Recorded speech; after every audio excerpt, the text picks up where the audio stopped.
So, when you hear the words serious medical diagnosis, what usually comes to mind? Probably things like fear or anxiety, maybe even devastation. But what if the first feeling was relief? Today, we're going to explore that really surprising emotion through the story of singer Demi Lovato. Her journey tells us something pretty deep about the human side of mental health, that sometimes just getting an answer is the most powerful medicine there is. And this quote, this is really at the heart of what we're talking about today. After years of really public struggles, Demi Lovato's reaction to being diagnosed with bipolar disorder wasn't despair.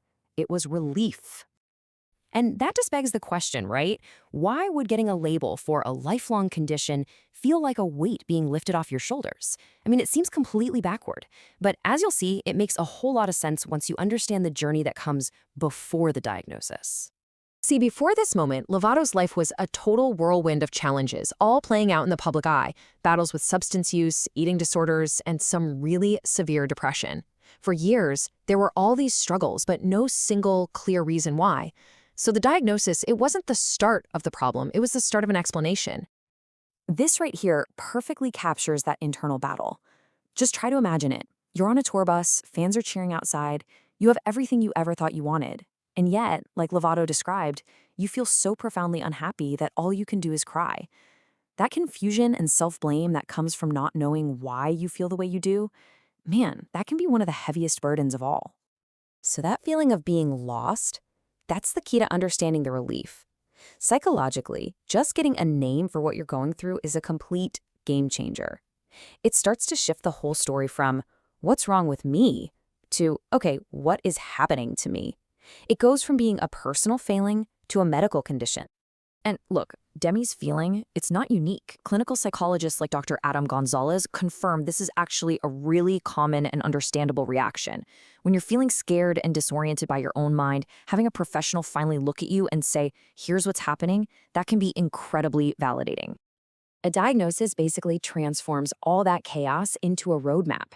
It takes those years of confusion and turns them into a concrete path forward. It's like you've been stumbling around in the dark and someone finally hands you a flashlight and a map. You finally have answers, and with answers comes the hope of a plan. Now, to really grasp that sense of relief, we need to talk about what bipolar disorder actually is. And I mean, beyond the way the term sometimes gets casually thrown around. So, the most crucial thing to know is this. It's a medical illness. It's not just about being moody. As psychiatrist Dr. David Merrill puts it, it involves these disabling, euphoric highs, that's called mania, which are then often followed by these devastating lows of depression. We're talking about extreme shifts that seriously impact a person's life. And it is not a one-size-fits-all thing. As Dr. Zashan Khan explains, this condition exists on a spectrum. You've got bipolar I, which involves at least one full manic episode. Then there's bipolar II, which has less intense highs, known as hypomania, but paired with major depressive episodes. There are other variations too, which is exactly why getting a professional diagnosis, which, by the way, can often take years to get right, is so incredibly important. And this brings us to a really, really important point. Using the term bipolar loosely, to describe someone who just changes their mind a lot or has a mood swing, it really minimizes the reality of what is a serious medical condition. It's a diagnostic term, not a personality trait, and using it the right way helps build empathy and real understanding. So, while personal stories are incredibly powerful for raising awareness, the diagnosis itself, that's what truly opens the door to getting better. It is the critical first step. Think of it this way. A proper diagnosis unlocks a whole toolkit for recovery. It allows doctors to figure out the right medications. It points toward therapies that are proven to be effective, like CBT. And it helps identify and treat other issues that might be happening at the same time, like substance use disorders. Without that diagnostic key, none of those doors can really be opened. And let's be totally clear, there isn't a cure. This is a lifelong condition, and that initial feeling of relief is really just the starting line for the real work of managing it. But, and this is a huge but, the message here is one of hope. With the right mix of medication, therapy, and support, bipolar disorder is absolutely manageable. People can and do lead full, successful lives. You know, when public figures like Demi Lovato share their experience, the impact is huge. It goes way beyond just their own story. It creates this ripple effect that helps break down the walls of silence and shame for everybody. And the scale of this is just massive.